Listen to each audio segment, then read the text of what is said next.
Hello दोस्तों, स्वागत है आप लोगों का हमारे यूट्यूब चैनल महान सर में। और दोस्तों, हम लेके आए हैं जो हम सीरीज चला रहे हैं अपनी पॉलिटी की, जिसमें हम एक्ट पढ़ना हमने स्टार्ट कर दिया था और हमने कल एक एक्ट पढ़ भी लिया था। और मैं आप लोगों को दिखा भी देता हूं कि मैंने वो कौन सा एक्ट आप लोगों को पढ़ाया था। तो ये आपने देखा होगा, ये आपने पढ़ा होगा 1773 का आपका रेगुलेटिंग एक्ट है। इसको हमने कल कंप्लीटली पढ़ लिया था। और इसमें मैंने यहाँ पे जो एक चीज़ लिखी थी, क्या लिखी थी, जो आपके कोर्ट ऑफ डायरेक्टर उनकी संख्या कितनी थी, 24 थी। जबकि वो संख्या आपकी क्या थी, कंपनी की संख्या थी। मतलब जो कंपनी जब बनी थी तो कंपनी में कितने लोग मतलब हिस्सेदार थे, तो 24 लोगों ने मिलकर उस कंपनी को एस्टेब्लिश किया था। वो यहाँ पे पॉइंट आ गया था किसी भी तरह से, मैंने उसको हटा के यहाँ पे एक और पॉइंट जोड़ दिया है जो कि इसी से रिलेटेड है आपका 1773 के एक्ट से। कि इस एक्ट के द्वारा क्या किया गया था, 20 वर्षों का एकाधिकार बढ़ाया गया कंपनी का और 1793 तक के लिए कर दिया गया था कि आप 1793 तक ऐसे ही आप व्यापार कर सकते हो। तो ये सारी चीज हमने आप लोगों को बताई थी। और हमने ये वाले जो एक्ट हैं, आज हम ये वाले एक्ट क्या है पूरे के पूरे कवर कर लेंगे। और कल की जो हमारी क्लास होगी, यानी कि नेक्स्ट जो भी क्लास होगी हमारी, उसमें हम ये वाले एक्ट कंप्लीट कर रहे होंगे। और उसके बाद एक क्लास और होगी जिसमें ये वाले एक्ट कंप्लीट करते हुए हम लगभग आपकी 3 क्लासों में सारे के सारे एक्ट आपके खत्म हो जाएंगे। और फिर हम बढ़ेंगे अपने कॉन्स्टिट्यूशन मेकिंग सभा की तरफ, यानी जब हमारा संविधान बनेगा तो वो सभा जो बनेगी उसको हम पढ़ने वाले होंगे। तो स्टार्ट करते हैं दोस्तों। आज का जो एक्ट है हमारा क्या है, वो पिट्स इंडिया एक्ट है। और इससे पहले आप लोगों से थोड़ी सी गुजारिश है, एक छोटी सी, कि अगर आप लोगों ने हमारे चैनल को सब्सक्राइब नहीं किया है तो सब्सक्राइब कर लें और बेल आइकन को प्रेस कर दें और हमारी वीडियो को लाइक कर दें। लाइक करते हुए आगे बढ़ें और कमेंट भी करते जाएं कि अगर आपको वीडियो अच्छी लगती है तो कमेंट करें कि सर वीडियो अच्छी लग रही है, और उसको शेयर भी कर दें ताकि वीडियो और लोगों तक पहुंचे, जिससे कि मुझे मोटिवेशन मिले और मैं और अच्छी क्लास बनाने की कोशिश कर पाऊं। तो स्टार्ट करते हैं, अब ज्यादा देर ना करते हुए, काफी बातें हो चुकी हैं। तो क्या है पिट्स इंडिया एक्ट, इसको पढ़ते हैं। पिट्स इंडिया एक्ट जो है, देखिए सबसे पहले तो क्या है ये पिट्स इंडिया एक्ट, इसका नाम कैसे पड़ता है। तो इसका जो नाम पड़ता है, मैंने आप लोगों को बताया होगा कि उस टाइम पे जो एक प्रधानमंत्री थे उनका नाम था विलियम पिट्स आयंगर नाम था, तो वही यहाँ पे प्रधानमंत्री थे 1784 के आसपास।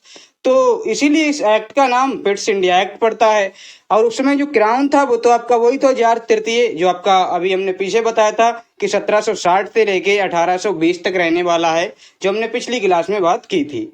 अब इसमें ये लाया क्यों गया था, सबसे पहले तो ये जान लीजिए कि ये लाया क्यों गया था। ये जो लाने का इसका मेन कारण था, 1773 में कुछ कमियां थी। 1773 का जो एक्ट आया था वो कमियों से भरपूर था, क्योंकि जैसा उसमें बताया गया था वैसा कुछ हो नहीं रहा था। सारी चीजें वैसी नहीं हो पा रही थी, इसीलिए उन कमियों को दूर करने के लिए ये एक्ट लाए गए थे। और मैं आप लोगों को एक बात क्लियर ही करा दूं कि जितने भी ये एक्ट आएंगे, आपके जितने भी एक्ट आएंगे, मैं आप लोगों को एक बार दिखाई देता हूं, ये वाले जितने भी आपके एक्ट आएंगे, ये सिर्फ इसीलिए आते हैं, ये सिर्फ इसलिए आते हैं क्योंकि पिछले वाले एक्ट में कोई ना कोई कमी होती है, इसीलिए अगला एक्ट आता है उसको सुधार करने के लिए। अब इस तरह से इतने सारे एक्ट आपको लाने पड़ते हैं। तो आगे बढ़ते हैं, आगे बढ़ते हैं और देखते हैं कि क्या है। तो इसके प्रावधान देखते हैं कि इसमें क्या क्या प्रावधान किए गए थे। ये तो हमने जान लिया ये क्यों आया था, क्योंकि 1773 के एक्ट में कुछ कमियां थी और वो कमियों को दूर करने के लिए एक्ट लाया गया था। क्या था इसके जो प्रावधान थे, एक बार देख लेते हैं कि क्या इसके प्रावधान है। तो प्रावधान जो है, इसमें क्या किया था, जो ईस्ट इंडिया कंपनी है उसमें द्वैध शासन का प्रारंभ हुआ था। ये द्वैध शासन सर क्या होता है, द्वैध शासन क्या है, कार्यों का पहली बार क्या हुआ था, कार्यों का पृथक्करण किया गया था, अलग अलग कार्य अलग अलग चीजें कर दी गई थी। अब ये द्वैध शासन तो आपने सुना होगा 1765 में जो आपका वारेन हेस्टिंग है उसने भी किया था। लेकिन वहां पे जो आपका क्या बोलता हूं मैं, द्वैध शासन है, वहां पे जो द्वैध शासन आया था वो किस तरह से आया था। जैसे एक तरफ क्या था, जो भारतीय राजा थे, भारतीय राजा उस राजा के पद पे थे, और जो कंपनी थी वो रेवेन्यू का काम कर रही थी, तो वहां पर भी एक द्वैध शासन था कि जो पैसा पैदा हो रहा था, जो रेवेन्यू आ रहा था, जो राजस्व आ रहा था, वो तो अंग्रेज रख रहे थे। लेकिन शासन के तौर पे किसको दिखा दे रहे थे कि सब कुछ करने वाला कौन है, भारतीय राजाओं को दिखा देते थे, मीर जाफर को दिखा देते थे, इन लोगों को आगे बढ़ा देते थे कि जो कुछ भी कर रहे हैं यही कर रहे हैं, यानी बुरे बने तो वो और पैसा कमाए तो अंग्रेज। ये वाले कॉन्सेप्ट आपकी द्वैध शासन व्यवस्था कहलाई थी। लेकिन कंपनी के अंदर भी ये द्वैध शासन व्यवस्था आती है, रेगुलेटिंग एक्ट आता है, उसके बाद जो पिट्स इंडिया एक्ट आता है उसमें ये बताया जाता है कि द्वैध शासन प्रारंभ हुआ था। और वो कैसे हुआ था, एक बार इसको देखिए। इसमें क्या है, दो संस्थाएं बनाई गई थी, एक बोर्ड ऑफ डायरेक्टर्स बनाई गई थी, एक बोर्ड ऑफ कंट्रोल। अब ये दो आपकी संस्थाएं क्या थी, बोर्ड ऑफ डायरेक्टर और बोर्ड ऑफ कंट्रोल, ये कंपनी के अंदर दोनों चीजें, क्योंकि अब भारतीय राजाओं का तो खेल खत्म हो चुका था। अब भारत पे शासन करने वाला भारतीय राजा तो कोई था ही नहीं, रहा ही नहीं था, मतलब थे लेकिन वो उतना कारगर नहीं सिद्ध हो पा रहे थे। तो यहाँ पे क्या है, कंपनी ने दो अपनी चीजें लागू की। एक तो आपकी क्या है, बोर्ड ऑफ डायरेक्टर्स, ये क्या करती थी, व्यापारिक मामलों को देखती थी। जो भी कंपनी के जो व्यापारिक मामले हैं उनको क्या है, ये देखती थी। कंपनी का व्यापार कैसे बढ़ेगा, कंपनी को कहाँ कहाँ से क्या मतलब क्या क्या चीजें जुटानी पड़ेंगी, ये सारी चीजें वो देखती थी। और ये काम किसका था, ईस्ट इंडिया का काम था।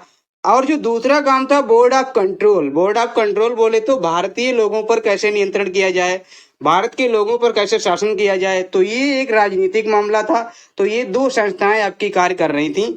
ये पहली बार आपका पिट्स इंडिया एक्ट में होता है कि ऐसा दो मतलब ऐसी चीजें निकल के आती हैं, एक व्यापारिक मामलों को देखती है, एक आपकी क्या देखती है, बोर्ड ऑफ कंट्रोल जो राजनीतिक मामलों को देखती है। अब इस राजनीतिक मामले में यानी कि ये जो बोर्ड ऑफ कंट्रोल है, इसमें क्या है, 6 सदस्य होते थे और ये क्राउन के द्वारा नियुक्त किए जाते थे। क्या होते थे, ये क्राउन के द्वारा नियुक्त किए जाते थे। आपके 6 सदस्य होते थे, क्राउन के द्वारा नियुक्त करते थे। क्राउन कहाँ, आपका लंदन में बैठा है, वही नियुक्त करके इनको भेजता था। और इसके बाद क्या होती थी, ये जो 6 सदस्य होते थे बोर्ड ऑफ कंट्रोल के, जो 6 सदस्य होते थे, ये ब्रिटिश संसद को अपनी रिपोर्ट देते थे कि क्या क्या हो रहा है वहां पे, शासन में क्या क्या चीजें चल रही हैं। सारी की सारी चीजों की रिपोर्ट कहाँ पहुंचती थी, ये लंदन में पहुंचती थी। तो ये आपका क्या था, बोर्ड ऑफ डायरेक्टर्स और बोर्ड ऑफ कंट्रोल। और व्यापारिक मामले ईस्ट इंडिया कंपनी के हाथों में थे और बोर्ड ऑफ कंट्रोल आपके किसके हाथों में थे, ये ये मतलब ये राजनीतिक मामला क्राउन के हाथों में था। क्राउन क्या था, कंपनी अभी भी क्या कर रही थी, केवल व्यापारिक मामला ही देख रही थी, लेकिन कंपनी के अंतर्गत ही मतलब ये बोर्ड बना दिया गया था जिसमें क्राउन के द्वारा सदस्य नियुक्त किए गए थे। तो पहली बार ईस्ट इंडिया में द्वैध शासन का प्रारंभ होता है और पहली बार कार्यों का पृथक्करण यही कहलाता है।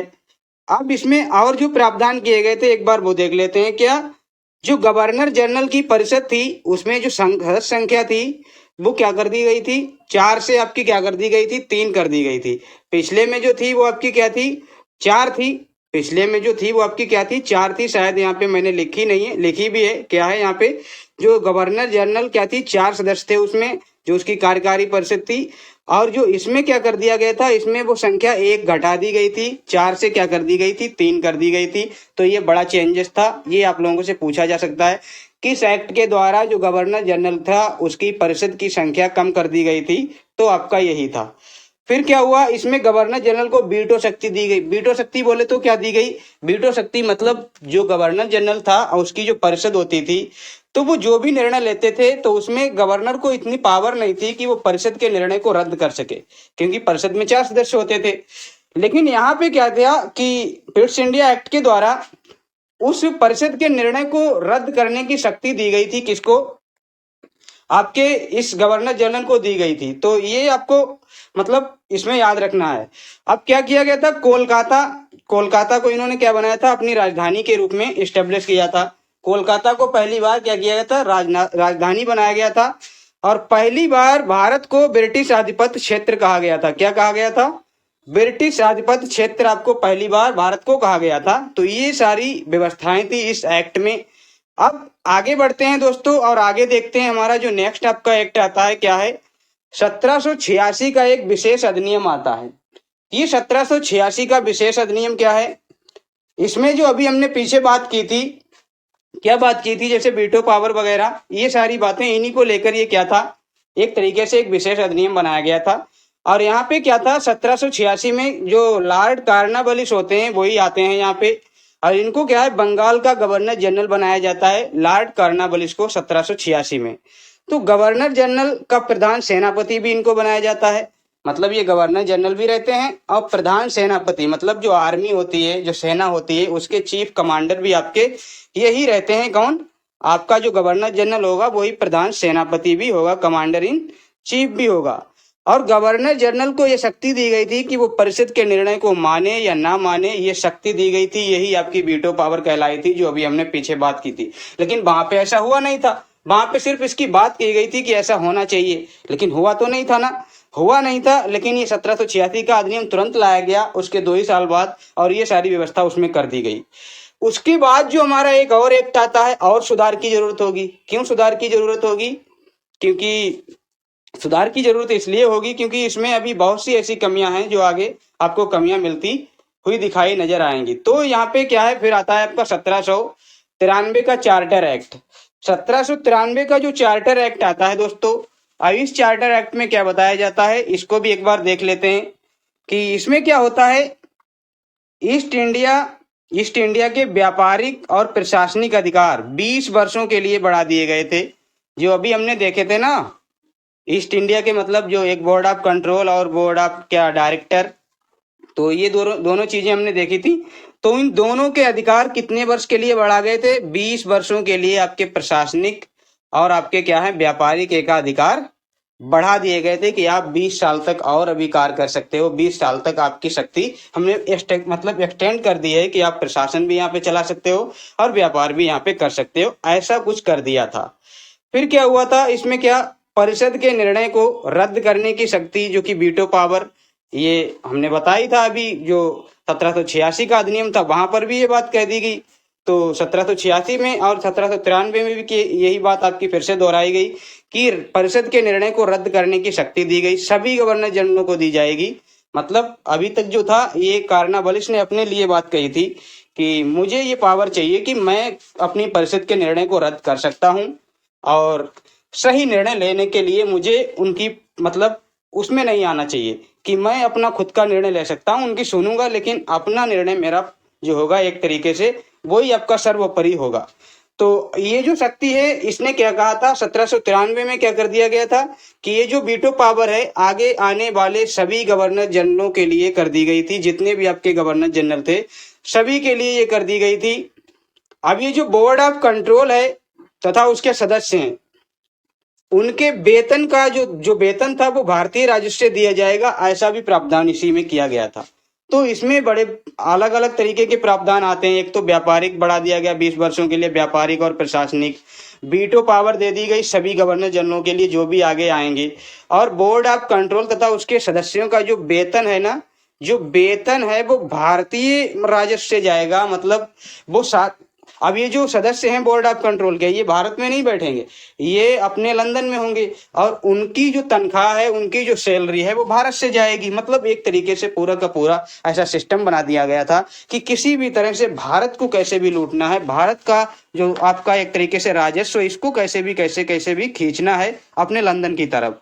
और क्या किया था, गवर्नर जनरल को बॉम्बे और मद्रास पर और अधिक नियंत्रण की शक्ति दी गई थी। क्या किया, जो गवर्नर जनरल था बंगाल का, इसको एक ऐसी पावर दे दी गई कि जो मद्रास और बॉम्बे के गवर्नर हैं, मद्रास और बॉम्बे के जो गवर्नर जनरल हैं, उन पर और अधिक नियंत्रण किया गया ताकि वो अपना अलग कुछ भी ना कर सकें। एक तरीके से पूरा का पूरा एक तरीके से केंद्रीकरण किसके हाथों में रहे, बंगाल के गवर्नर जनरल के हाथों में रहे।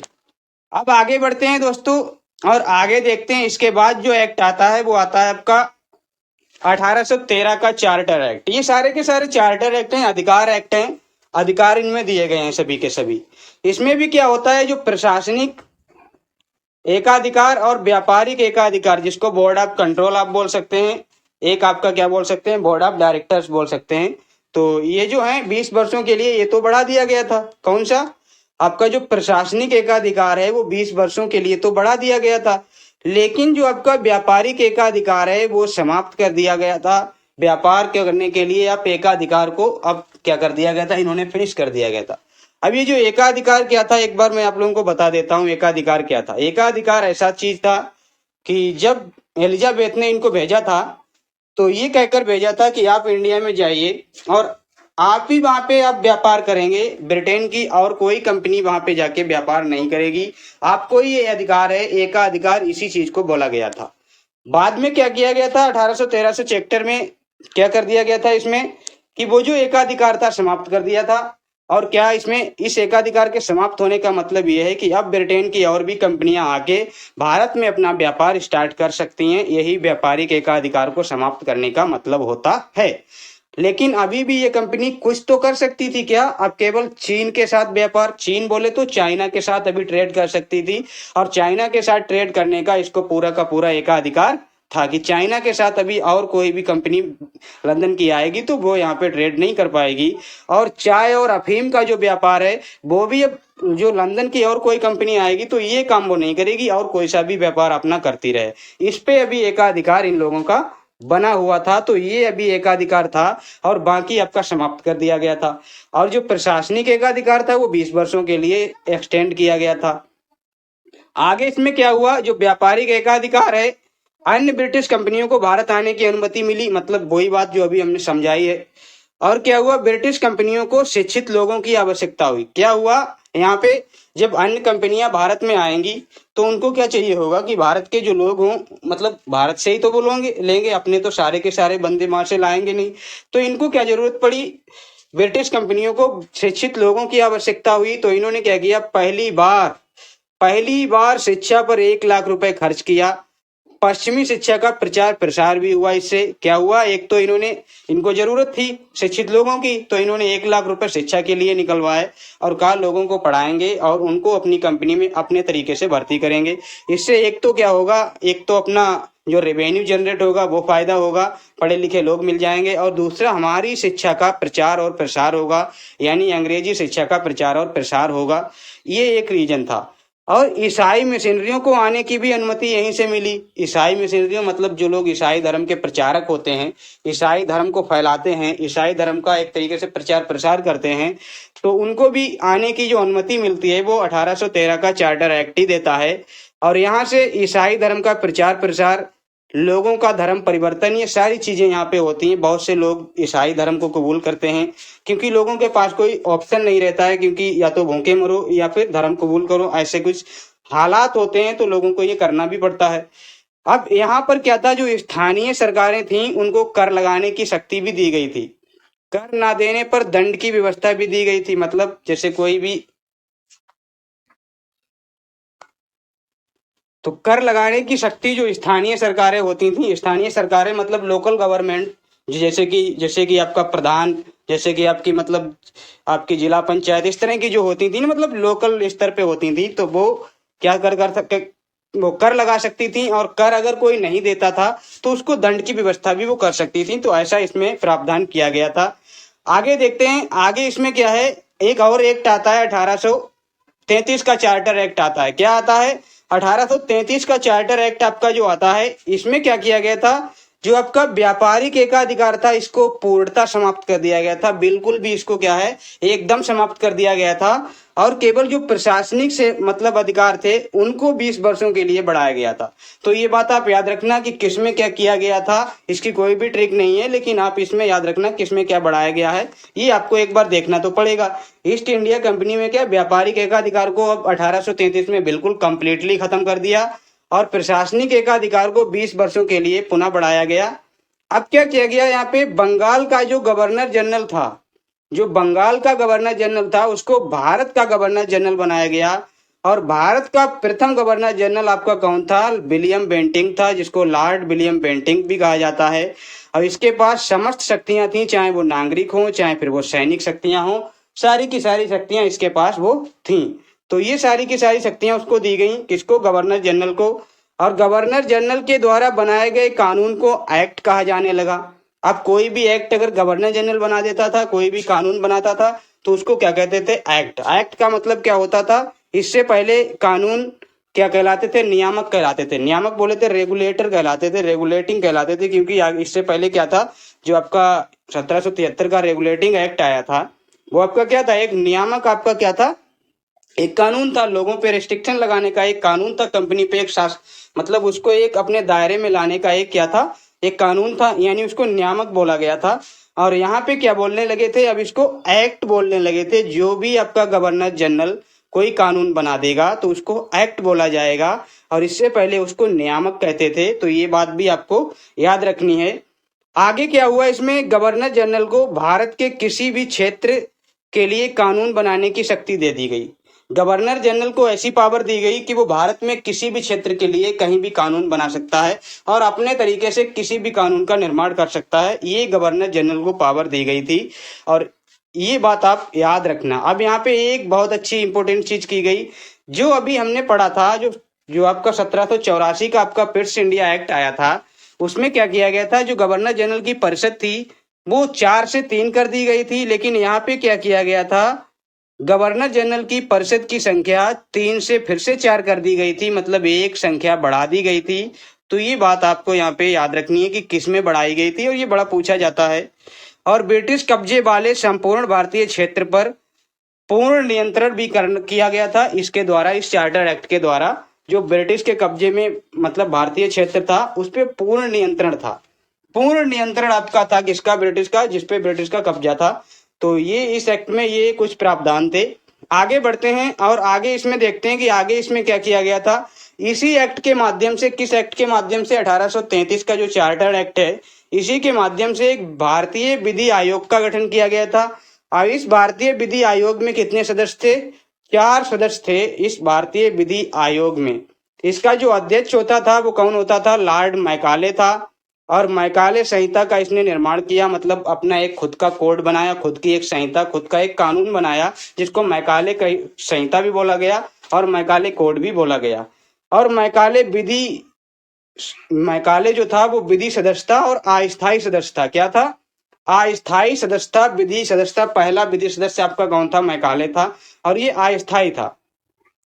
अब यहाँ पे क्या हुआ था, ये जो सारी चीजें हो रही थी, यहाँ पे क्या हुआ था, इसी एक्ट के माध्यम से क्या क्या किया गया था, सिविल सेवकों के लिए खुली प्रतियोगिता का प्रयास किया गया।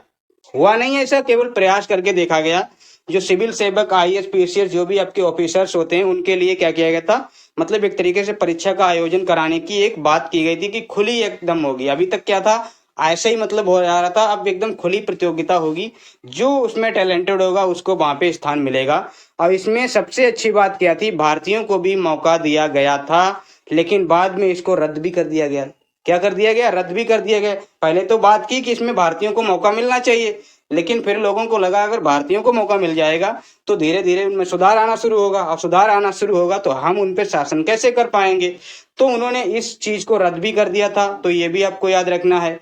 अब यहीं पे 1833 के चार्टर एक्ट के द्वारा, द्वारा तो नहीं लेकिन इसी एक्ट के द्वारा मान लिया जाए कि जो विलियम बेंटिंक होते हैं वो ही आपका क्या करते हैं, 4 दिसंबर 1829 को एक प्रथा होती है, सती प्रथा, जिसका वो अंत कर देते हैं। तो वो यहीं पे होता है। आप लोगों को सिर्फ ये मतलब कोई इसका पार्ट नहीं है, इसका कोई संविधान से लेना देना नहीं है, लेकिन क्या है, ये एक पॉइंट है जो आपको पता होना चाहिए।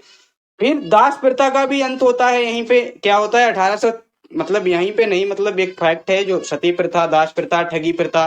देखिए मैं आपको जो चीजें बता देता हूँ। एक तो आपकी क्या हो गई, सती प्रथा, 1829 में इसका अंत हो गया। एक आपकी होती है ठगी प्रथा, जो कि 1830 में उसका अंत हो जाता है और विलियम बेंटिंक ही करते हैं। उसके बाद एक दास प्रथा होती है, और दास प्रथा का अंत एलन ब्रो करता है, जो कि आपका 1843 में करता है। तो ये बात आपको पता होनी चाहिए। आगे बढ़ते हैं और आगे देखते हैं कि आगे क्या है। आगे एक और चार्टर एक्ट आता है, 1853 का चार्टर एक्ट। ये जो 1853 का चार्टर एक्ट होता है, इसको पढ़ लेते हैं और देखते हैं इसमें क्या क्या प्रावधान दिए गए हैं। तो इसमें जो प्रावधान दिए गए हैं क्या है, सबसे पहले क्या किया गया, इसमें जो भारत का गवर्नर जनरल है वो कौन था इस टाइम पे, डलहौजी था। 1848 से लेके 1856 तक ये रहता है आपका कौन, डलहौजी। तो ये भारत का क्या था, गवर्नर जनरल था। अब ये अंतिम चार्टर एक्ट था। इसके बाद अब कोई भी चार्टर एक्ट नहीं आएगा। अब अलग अलग तरीके के क्या आएंगे, अधिनियम आएंगे। कहीं पे भारत शासन अधिनियम आएगा, तो कहीं पे भारत परिषद अधिनियम आएगा, लेकिन अब चार्टर एक्ट आपके नहीं आएंगे। ये अंतिम चार्टर एक्ट था। तो आपसे क्वेश्चन में कभी भी ये भी पूछा जा सकता है कि अंतिम चार्टर एक्ट आपका कौन सा था, तो ये भी आप लोगों को पता होना चाहिए। अब देखते हैं, तो ये अंतिम चार्टर एक्ट था। इसमें देखते हैं क्या क्या इसमें प्रावधान किए गए। पहली बार यहाँ पे क्या किया गया, पहली बार गवर्नर जनरल की परिषद के जो विधायी कार्य थे और प्रशासनिक कार्य थे, ये अलग अलग कर दिए गए थे। क्या किया गया था, देखिए आप यहाँ पे कंफ्यूज भी हो सकते हैं। एक, क्योंकि अभी आपको व्यापारिक मामले और राजनीतिक मामले आपको दिखाए गए थे, बताए गए थे, लेकिन वो ईस्ट इंडिया कंपनी के थे, ये गवर्नर जनरल की परिषद के नहीं थे। अब यहाँ पे क्या किया गया था, जो गवर्नर जनरल था और उसकी जो परिषद थी जिसमें 4 सदस्य थे, और जो मतलब कभी 3 भी होते थे, कभी 4 भी कर दिए जाते थे, बढ़ा भी, मतलब वो तो अपने हिसाब से वो करते रहते थे।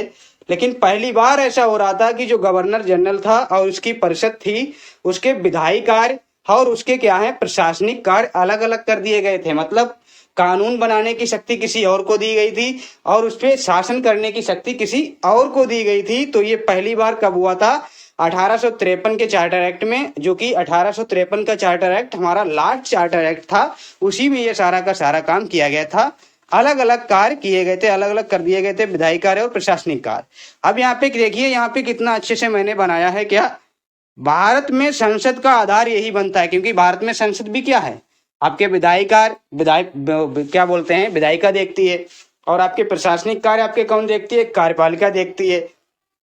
तो पहली बार ऐसा हो रहा था, आपसे पूछा जाए कि पहली बार जो संसद का आधार बनता है वो किस चार्टर एक्ट के द्वारा आता है, तो वो 1853 का चार्टर एक्ट होता है। भारत की केंद्रीय विधान परिषद की तरह यहाँ पे ये काम होता है। और यहाँ पे क्या होता है, एक तो आपकी गवर्नर जनरल की परिषद होती है, एक क्या होता है विधान परिषद का गठन जिसमें 12 सदस्य होते हैं। एक तरीके से छोटी संसद आपकी कहलाती है। क्या कहलाती है, छोटी एक तरीके की संसद बन जाती है। गवर्नर जनरल की जो परिषद होती है उसमें क्या होता है, विधान परिषद का गठन किया जाता है जिसमें 12 सदस्य होते हैं। देखिए ये आप कंफ्यूज मत हो, ये अलग पॉइंट है। ये क्या है, भारत की गवर्नर जनरल की जो है परिषद है, उसी परिषद में क्या किया गया, एक विधान परिषद बनाई गई जिसमें 12 सदस्य आपके डाले गए थे और वो आपका विधि बनाने का काम करते हैं। तो इसमें ये छोटी संसद भी कहलाई थी। इसमें 4 सदस्य आपके कौन थे, एक तो बंगाल के थे, बॉम्बे के थे, मद्रास के थे, आगरा के थे। तो 4 सदस्य आपके यहाँ से आते थे, कहाँ से आते थे, बॉम्बे बंगाल। देखिए 4 सदस्य आप कैसे याद करेंगे, बॉम्बे बंगाल मद्रास, ये तो आपकी प्रेसिडेंसी थी। तो 3 तो आपके यही हो गए। एक आपका कहाँ से ले लिया गया, एक आपका आगरा से ले लिया गया। तो बस आपको एक आगरा से याद रखना है कि इसमें जो अलग से लिया गया वो आगरा से लिया गया था। तो ये बात आपको पता होनी चाहिए थी। अब आगे देखते हैं इसमें क्या किया गया। इसमें देखिए यहाँ पे लिखा हुआ है, मैंने लिख के लाया हूँ, कंपनी के प्रशासनिक अधिकारों को अनिश्चित काल के लिए बढ़ा दिया गया तथा ब्रिटिश क्राउन कभी भी शासन ले सकता था।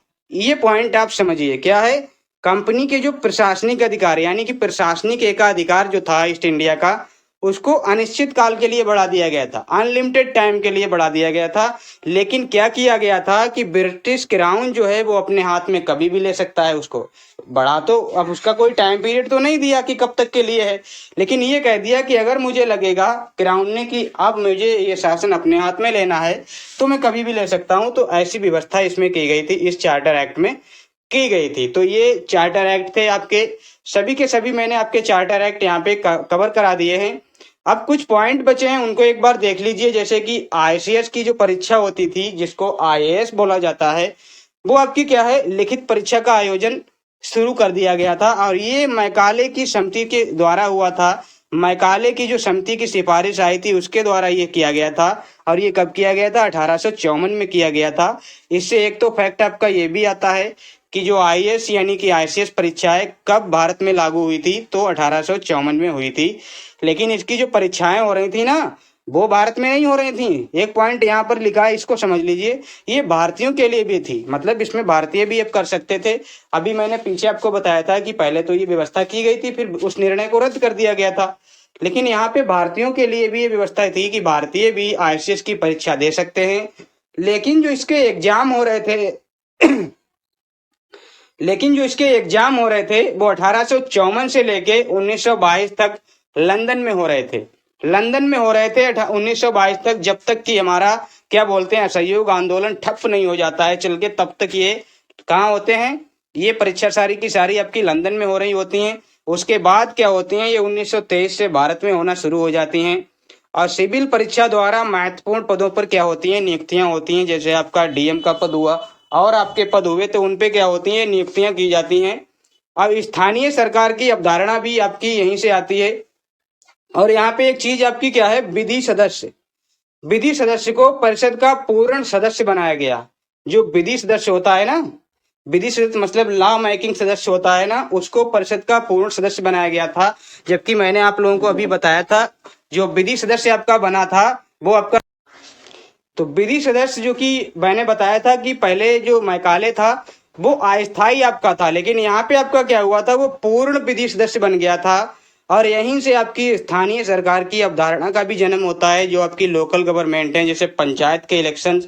तो ये सारी की सारी चीजें आपकी कहाँ से आती हैं, ये इसी एक्ट से आती हैं। तो ये सारी बातें आपको यहाँ से पता होनी चाहिए। अब एक स्लाइड बची है, उसको भी देख लेते हैं कि उसमें क्या क्या चीजें हैं। जैसे कि आपने देखा होगा कि बंगाल का गवर्नर, ये 1785 का जब युद्ध होता है उसके बाद क्या बनता है, सबसे पहले रॉबर्ट क्लाइव बनता है, बंगाल का गवर्नर बनता है। और अंतिम आपके कौन होते हैं, वारेन हेस्टिंग होते हैं। अंतिम आपके गवर्नर बंगाल के कौन होते हैं, वारेन हेस्टिंग होते हैं। और फिर जब बंगाल का गवर्नर जनरल का पद आता है 1773 का रेगुलेटिंग एक्ट के द्वारा, तब भी आपके कौन होते हैं, प्रथम वारेन हेस्टिंग को बनाया जाता है। और इसके जो अंतिम आपके होते हैं वो लॉर्ड विलियम बेंटिंक होते हैं, बंगाल का गवर्नर जनरल। क्यों, क्योंकि इनको क्या बना दिया जाता है, भारत का गवर्नर जनरल बनाया जाता है। क्या, भारत का गवर्नर जनरल, यहाँ पे गवर्नर लिखा है, इसको क्या बोल सकते हैं, गवर्नर बनाया जाता है 1833 के चार्टर एक्ट के द्वारा। और ये क्या होते हैं, और फिर यहाँ पे जो अंतिम गवर्नर जनरल आते हैं वो आपके कौन होते हैं, कैनिंग आते हैं, जो आपके 1856, 57, 58 तक रहते हैं। उसके बाद 1856 में आपका क्या आता है, 1856 में भारत का जो वायसराय बनता है वो कौन बनता है, आपका कैनिंग बनता है। यहाँ पे 1856 नहीं होना चाहिए, यहाँ पे आपका क्या होना चाहिए, 1858 के बाद आता है। थोड़ा सा मिस्टेक होगा, मैं इसको सही कर दूंगा। और जो अंतिम आपके आते हैं ना, अंतिम आपके जो बनते हैं ना कौन, वायसराय, वो अंतिम आपके होते हैं माउंट बेटन, जो आपके 1947 तक रहते हैं। और ये आपके क्या है, एक तरीके से मतलब जो गवर्नर जनरल उनका एक क्रम दिया हुआ है, मतलब एक तरीके से कि पहला और प्रथम, पहला अंतिम, पहला अंतिम, ये कैसे आपका आता है। तो इसको आप पढ़ सकते हैं अपने तरीके से, मैंने यहाँ पे बना दिया है। तो कैसी लगी आप लोगों को क्लास, बताइएगा। अगर क्लास अच्छी लगी है, क्लास अगर अच्छी लगी है तो वीडियो को लाइक करें और हमारे चैनल को सब्सक्राइब करें। हमारे चैनल का नाम है महान सर, इसको सब्सक्राइब कर लें। और पीडीएफ के लिए आप लोगों को क्या है, हमारा एक और चैनल है जिसका नाम है टेलीग्राम चैनल, ये भी महान सर के नाम से, इसको ज्वाइन कर लें ताकि आपको क्या मिलती रहे, पीडीएफ मिलती रहे। और पीडीएफ आप लोगों को मिलती रहे। हालांकि इसका लिंक मैं डिस्क्रिप्शन में भी दे देता हूं कभी कभी, लेकिन यहाँ पे आपको मिल जाएगी। अभी मैं ये जो पीडीएफ्स हैं ये सारी की सारी इकट्ठी करके आपको दूंगा, पूरे के पूरे चार्टर एक्ट आपको दे दूंगा एक ही बार में, उसको फिर आप रीडिंग लगा सकते हैं। तो मिलते हैं नेक्स्ट वीडियो में, तब तक के लिए धन्यवाद।